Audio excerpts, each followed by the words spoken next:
Good morning children's. बच्चों, हम लोग आज पढ़ेंगे कहानी लेखन।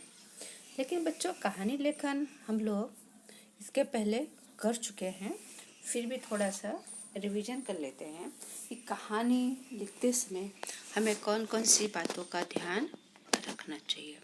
तो बच्चों, आप लोगों के बोर्ड में 5 मार्क्स का कहानी पूछते हैं लिखने के लिए, और उस वहाँ पर रूपरेखा यानी पॉइंट दिया होता है।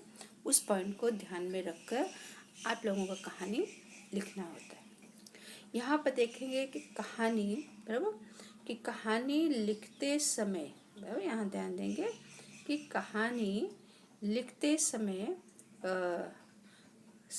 ध्यान में रखने योग्य बातें बराबर कि कहानी लिखते समय हमें कौन कौन सी बातों का ध्यान में रखना चाहिए बराबर।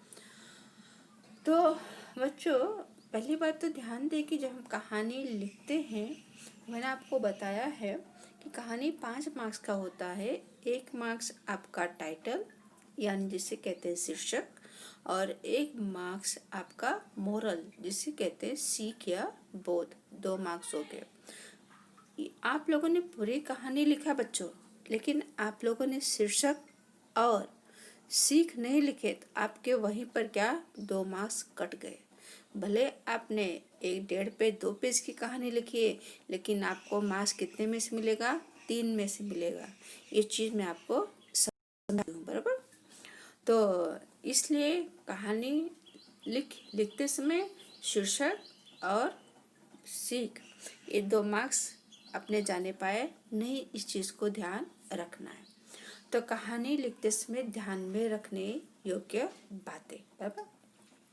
तो पहला जो पॉइंट है रूपरेखा बराबर। रूपरेखा यानी कि जो वहाँ पर मुद्दा जिसे कहते हैं गुजराती में बराबर, पॉइंट, वहाँ पॉइंट दिया होगा। तो कहानी को क्या करना है, लिखने से पहले उस कहानी के प्रश्न पत्र को, रूपरेखा को जो दिया है बराबर, जो पॉइंट दिए हैं कितनी बार पढ़ना है? 2 से या 3 बार उसे पढ़ना चाहिए बराबर, कि जिससे क्या हो, जिससे हमें पूरा पता चल जाएगा कि कहानी में एक्चुअली क्या कहना चाहते हैं बराबर। तो कितनी बार पढ़ना है? 2 से या 3 बार उसको सावधानी पूर्वक हमें ध्यान से पढ़ना है, क्योंकि रूपरेखा के आधार पर ही क्या कहानी लिखने के लिए कहा जाता है कि जो पॉइंट दिया है उसी पॉइंट के आधार पर हमें कहानी लिखना होता है। इसलिए लिखने से पहले कहानी को कितनी बार पढ़ना है? 2 से 3 भली भांति उसे समझना है, पढ़ना है बराबर। और फिर क्या करना है?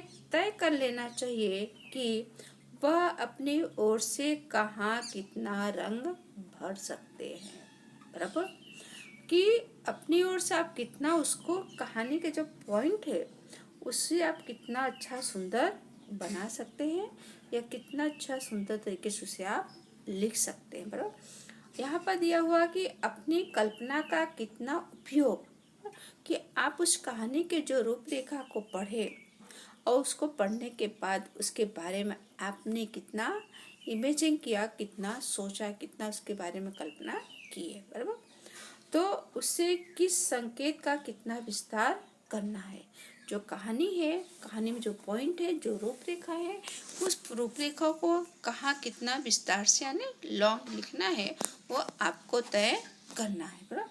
फिर यहाँ पर है कि कहानी के प्रत्येक संकेत पर केवल एक एक वाक्य लिख देने से कहानी नहीं बनती बराबर, कि कुछ बच्चे क्या करते हैं कि जो कहानी का जो रूपरेखा दिया हुआ, जो पॉइंट दिया हुआ है, उसे क्या कर देते हैं, है था थी करके कहानी कंप्लीट हो गई एक एक वाक्य में। तो बच्चों, वहाँ आपकी कहानी कंप्लीट होती नहीं है, और इस तरह की कहानी लिखेंगे तो आपको अच्छे अंक प्राप्त हो पाएंगे नहीं। तो कहानी लिखते समय क्या करना है कि कहानी लिखते समय उसमें हमें कहानी के अंदर वर्णन, विस्तार और वार्तालाप बराबर, इन सभी का क्या होता है, इन तीनों की त्रिवेणी होती है, इन तीनों का संगम होता है। जो पॉइंट दिया है उस पॉइंट का आप किस तरह से उसका वर्णन कर रहे हैं और कितना विस्तार से लिख रहे हैं। उस कहानी में जो संवाद है, जो डायलॉग के वार्तालाप है, बराबर, उसमें आप कितना नया रंग भर रहे हैं। जो पॉइंट दिया है वो पॉइंट तो ठीक है, लेकिन आप अपनी सोच कितना उसके अंदर डाल रहे हैं, बराबर। वर्णन में क्या लिखना है यहाँ देखते हैं। कहानी में स्थान, घटना, पात्र या दृश्य, बराबर। कहानी के स्टार्टिंग में मतलब कि कहानी जब शुरू करते हैं तो उसमें क्या स्थान, अन्य जगह, जो कहानी वो घटना भी, घटना के बारे में लिखना है। पात्र यानी कि पर्सन, किसी व्यक्ति का नाम भी लिखना है, बराबर। उस दृश्य, उस नज़ारा का भी वर्णन आपको करना, बराबर। स्थान, पात्र आदि, बराबर, के नाम देने चाहिए। स्थान यानी जगह, बराबर। पात्र जो व्यक्ति, उसके अंदर उसका नाम, ये सब देना चाहिए। कहाँ, वर्ण यानी फर्स्ट स्टार्टिंग में ही आपको इस तरह से लिखना है। आप लोग कहानी लिख भी चुके हैं, बराबर, आप लोगों को पूरा पता भी है। उसके बाद फिर नेक्स्ट दूसरा आता है विस्तार, बराबर। अब कहानी को कितना लिखना है विस्तार से। तो विद्यार्थियों लगभग, बराबर, 30 से 40 पंक्तियों की कहानी की उपेक्षा की जाती है। कि आप जब कहानी लिखते हैं विस्तार कितना होना चाहिए, 30 से 40 पंक्तियां या 4 लाइन होनी चाहिए। इतनी आप लोगों से क्या उम्मीद रखी जाती है, बराबर। और फिर उसके बाद आता है वार्तालाप, बराबर। वार्तालाप, कहानी में पात्रों के बीच वार्तालाप या संवाद होने चाहिए, बराबर। एक दूसरे के साथ क्या बातचीत करते हुए, बराबर। संवाद बड़े स्वाभाविक, छोटे और स्पष्ट होने चाहिए। जो डायलॉग है, डायलॉग आपस जो बातचीत हो रही है, बहुत बड़ा नहीं होना चाहिए, छोटा सा होना चाहिए।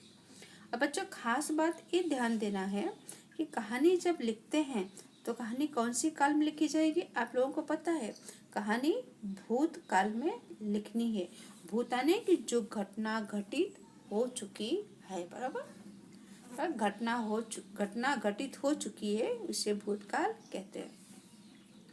रूपरेखा में दिए गए किसी संकेत को छोड़ना नहीं है। यानी जो भी पॉइंट दिया है उस पॉइंट को क्या करना है, उसको एक भी पॉइंट आपके छूटने पाए नहीं, उसको पूरी तरह से अपनी कहानी में क्या करना है, क्रमबद्ध में लिखना है। रूपरेखा के संकेतों के क्रमशः ने सीक्वेंस में, जिसे कहते हैं क्रम में उसे लेना चाहिए, अर्थात उन्हें उलट पुलट न किया जाए। कि जैसे पहला पॉइंट है, मतलब पहला पॉइंट छोड़ करके आपको 20 को पॉइंट लिखना शुरू कर दे, पहला पॉइंट छोड़ दे, फिर याद आया आपको पहला पॉइंट लिख नहीं। कहानी के रूपरेखा जैसा पॉइंट दिया हुआ है उसी पॉइंट को वैसे ही आपको क्या करना है, कहानी लिखना है।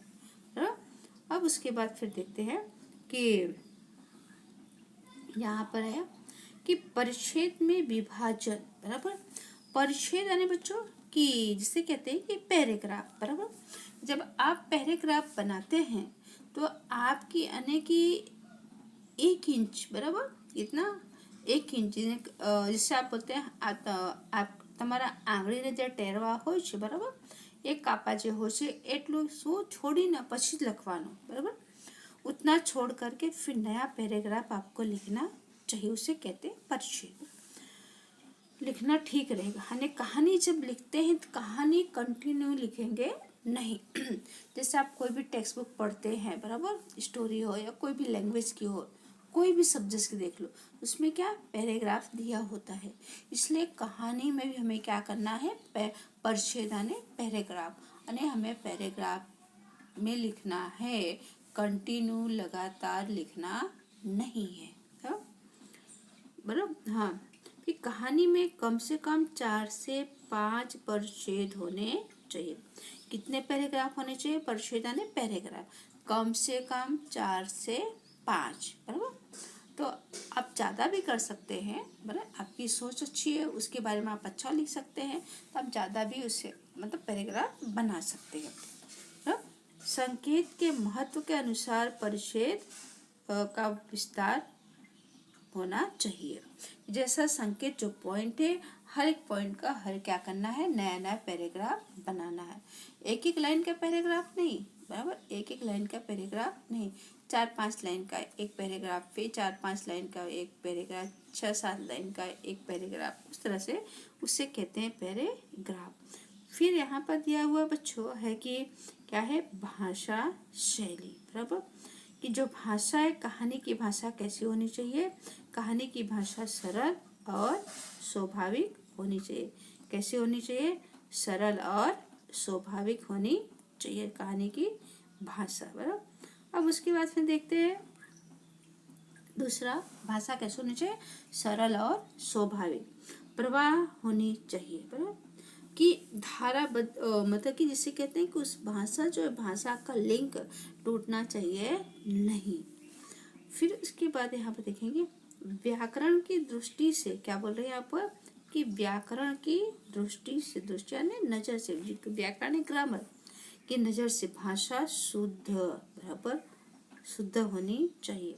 वर्तनी और विराम चिन्ह, भाषा शुद्ध, वर्तनी, वर्तनी यानी मात्राएं, बराबर, शुद्ध और अशुद्ध यानी मात्राएं सही होनी चाहिए। आपने मात्राएं लगा दिया गलत तो क्या होता है, शब्द का अर्थ अनर्थ हो जाता, उसका शब्द का सही अर्थ निकल पाता नहीं है। और जहाँ लगे वहाँ क्या करना है, विराम चिन्ह, कॉमा है, फुल स्टॉप है, इन्वर्टेड कॉमा है, बराबर, विस्मय बोधक चिन्ह है इत्यादि, जो हम पढ़ चुके हैं, बराबर। ये सारे चिन्ह के बारे में हम लोग बच्चों पढ़ चुके हैं, का उचित प्रयोग करना चाहिए। मुहावरों और कहावतों का भी उचित प्रयोग कर सकते हैं, बराबर। अगर हम कहानी लिख रहे हैं तो अगर कोई ऐसा आता है इसके अंदर, कहानी के अंदर, तो आप उसके अंदर क्या मुहावरे या कहावतें लिख सकते हैं।